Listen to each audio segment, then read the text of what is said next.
Bonjour à tous et bienvenue à Parlons Détection saison 2, épisode numéro 7, mes meilleurs trucs pour trouver de l'or. Alors j'ai passé dans cette vidéo vous faire bénéficier de mon expérience, vous partager mes meilleurs trucs personnels pour trouver de l'or sous forme de pépites et de bijoux. La première fois que j'ai trouvé des pépites d'or, ça a été toute une expérience. Je me suis rendu avec ma chichoui, ma chérie, dans les montagnes québécoises en Beauce et on avait rencontré via les réseaux sociaux un prospecteur des temps modernes, puis on avait convenu d'un échange de procédés. Écoute, montre-nous comment on panne de l'or, comment qu'on lit les rivières, puis nous, on va te montrer comment qu'on détecte. Avec un détecteur. Puis l'entente était bonne, on s'est rencontrés et puis il a commencé à nous montrer ça, comment un petit peu lire les rivières, prendre quelques trucs si vous voulez trouver des pépites d'or en rivière, gratter les craques de roche-mère, paneler des petits flocons. Il nous avait montré de prendre une assiette à tarte et de la mettre sur l'eau pour pouvoir regarder dans le fond de l'eau et puis voir les craques de roche-mère.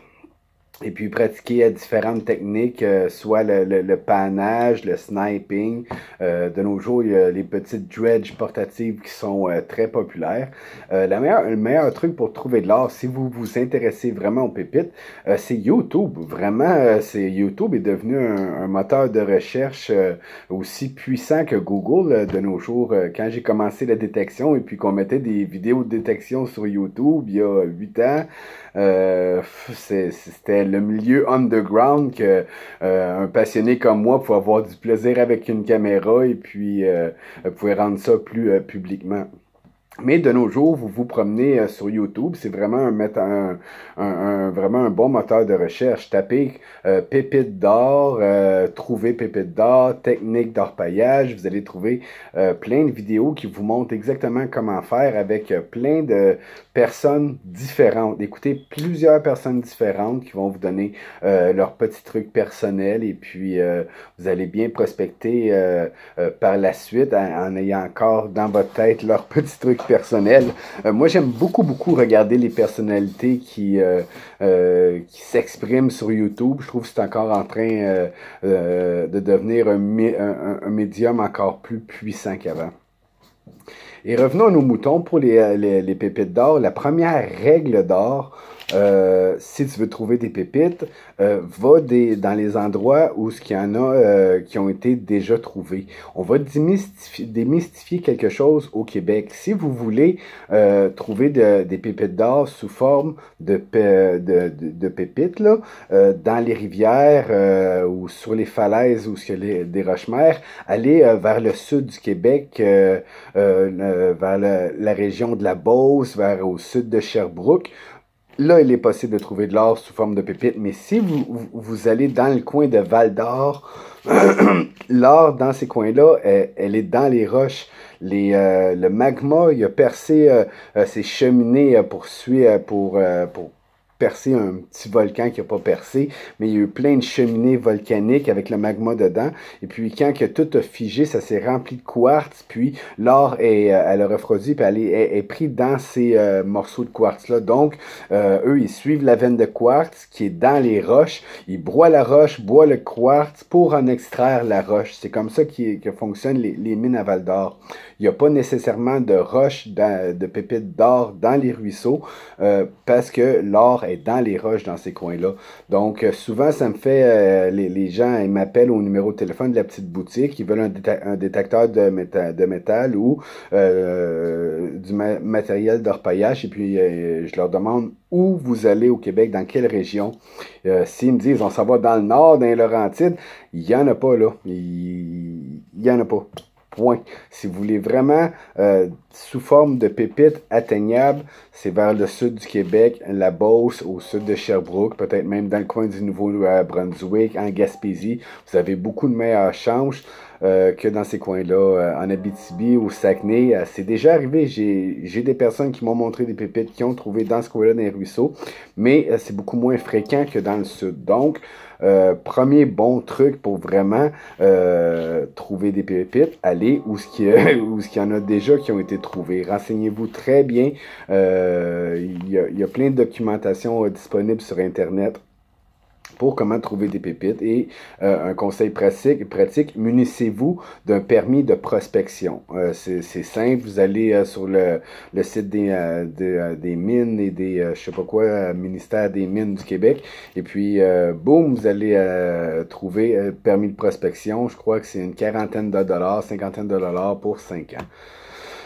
Donc, point de vue pépite, c'est pas mal dit. De 1, apprenez comment bien lire les rivières, la géologie. Apprenez que l'eau, l'or, c'est 19 fois plus pesant que l'eau. C'est le matériel le plus lourd. Donc, géologiquement, il se trouve pas mal tout aux mêmes places où ce que tous les métaux lourds se déposent. Donc, c'est ça qu'ils appellent les gold pockets.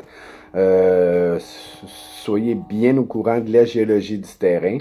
Et puis, cherchez les barres de gravelle et n'ayez pas peur de déplacer des très grosses roches. Si vous avez des outils pour déplacer les roches puis aller fouiller en dessous, vous allez peut-être avoir des résultats qui vont vous surprendre.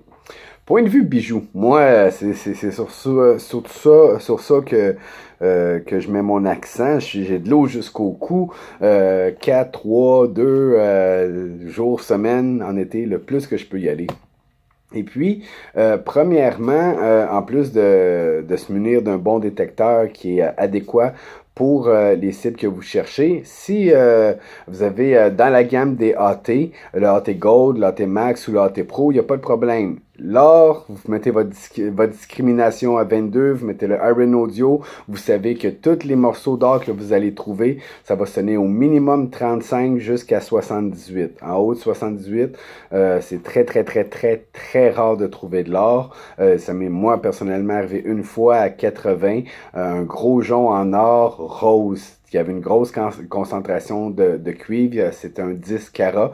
10 carats, ça veut dire que le jonc contient 43% d'or. Le reste de l'alliage, c'était du cuivre et c'est pour ça que la bague qui était épaisse, ronde, a sonné 80. C'est une des seules occasions que ça m'est arrivé. Donc, soyez sûr de savoir sur votre détecteur où sonne l'or. Une petite chaîne en or, bracelet, j'en ai assez parlé dans mes autres vidéos passées. Entre 35 jusqu'à 42, petite chaîne, petite bracelet en or, petite chaîne de pied.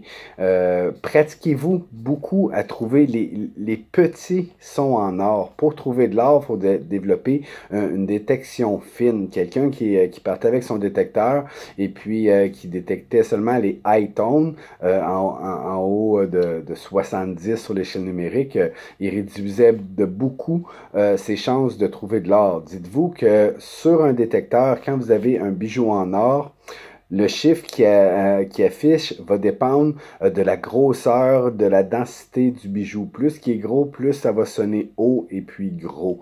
Même chose pour les bijoux en argent. Hein. Une petite chaîne en argent peut sonner dans la cinquantaine sur la gamme DAT. Et puis une pièce en argent, que ce soit un 10 sous ou un 25 sous, va sonner dans les 80. Donc, c'est à bien noter ça aussi, qu'il faut bien savoir où l'or sonne sur son détecteur. Et puis, si ça sonne vraiment dans la zone ferreuse sur certains détecteurs, ça va faire partie de la game de détecter toutes les cochonneries qui sonnent aussi dans cette zone-là. Point de vue mouvement du détecteur ou détecteur en tant que tel, premièrement, utilisez le plus petit disque que possible.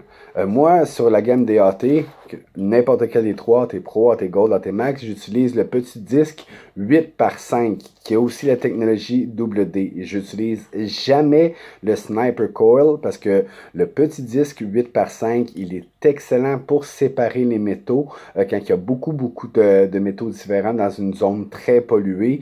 Et puis, il y a la technologie double D et puis on perd pas en profondeur. Avec le petit Sniper Coil circulaire, il va aller jusqu'à peu près 6 pouces maximum de profond, on perd beaucoup de profondeur. Donc, utilisez un petit coil et avancez très lentement. Faites un grand demi-cercle et puis avancez juste d'un pas, avancez votre disque de recherche d'un demi-disque et faites un autre coup de balayage. Allez-y très très lentement, c'est pas une course, mieux vaut faire le territoire lentement et sûrement que le faire à une vitesse excessive et puis manquer des spots. Donc, allez-y très, très lentement et puis soyez à l'aguet des petits sons fins. J'ai remarqué que le AT Max, là, les petits sons fins, ils pètent dans les oreilles encore plus fort que le AT Pro, ça c'est sûr, que le AT Gold. Ça aussi c'est sûr. Même si il est à 13.6 kHz, je l'ai trouvé excessivement sensible sur les petites cibles en or. Ça m'a vraiment surpris. Donc, vu qu'il est à 13.6 kHz au lieu de 19 kHz à comparer du AT Gold, moi, je m'attendais à ce qu'il soit moins sensible sur l'or, mais c'est pas le cas. L'appareil en tant que tel est tellement sensible que le petit son de l'or te pète dans les oreilles. Et puis, c'est vraiment ça qu'il faut remarquer. Si la chaîne ou le petit bracelet il est vraiment profond en profondeur, emballé en vite, fou, tu vas juste passer par-dessus si tu vas trop vite. Si tu vas lentement, tu vas entendre un petit fou. Puis là, sur ton échelle numérique, ça va peut-être t'annoncer 35, 37. Ça va donner un petit coup de pelle, ça va faire 38, 39. Et puis, ploux, le son va s'accentuer plus que tu creuses. Mais sois vraiment à la guette des petits sons. Puis comme avec les pépites d'or, fais des bonnes recherches où les gens se baignaient il y a longtemps. Si tu veux trouver de l'or, la meilleure façon de le trouver, c'est de visiter les zones de baignade. À chaque fois qu'il y a un changement brusque de température, que les gens ils sont au soleil, puis là, ils ont les mains chaudes, dès qu'ils rentrent dans l'eau, la température fait que les doigts ils rapetissent, puis whoop, la bague elle glisse. En plus, si la personne s'est mis de la crème solaire, ça glisse assez facilement. Donc, visitez les zones de baignade et puis les plus vieilles zones de baignade possibles. Ça réserve toujours des surprises. Et n'hésitez pas à visiter les sites de détection qui sont amplement visités à maintes reprises. Il peut toujours avoir un petit quelque chose qui a été oublié quelque part. Soyez le détectoriste qui détecte le plus lentement possible, le plus sûrement pour rien manquer. Et puis, même en détectant comme ça, quand c'est pas une petite cible à gauche, une petite cible à droite, ça se peut que tu en manques une parce que tu as passé juste un petit pouce trop loin. Donc, moi, une technique que j'aime bien faire, c'est faire nord-sud et puis après ça, de le faire est-ouest. Comme ça, je fais le même territoire 2 fois, puis les 2 fois, je trouve des nouveaux items. Et puis, revisitez vos sites à chaque saison parce que sur les plages, le sable bouge dans l'eau avec les glaces, avec la fonte, avec le brassage hivernal, automnal, printanier. Ça brasse. Moi, mes premières sorties à mon lieu préféré, Baie des Brises, qui est immense, je mets mon détecteur sur l'épaule, puis je me promène voir comment que le sable a travaillé. Il y a des tuyaux d'égout qui sont rattachés au chalet, puis j'ai remarqué que avec les années, le tuyau il est de moins en moins enterré, donc on voit beaucoup la variation du sable à cet endroit-là. Donc si ça se varie, puis on peut le voir à cause du tuyau sur d'autres spots, d'autres endroits sur l'immense baie, ça varie aussi sans qu'on puisse s'en rendre compte parce qu'il n'y a pas de tuyau. Donc n'importe où que vous soyez dans le monde, le sable bouge.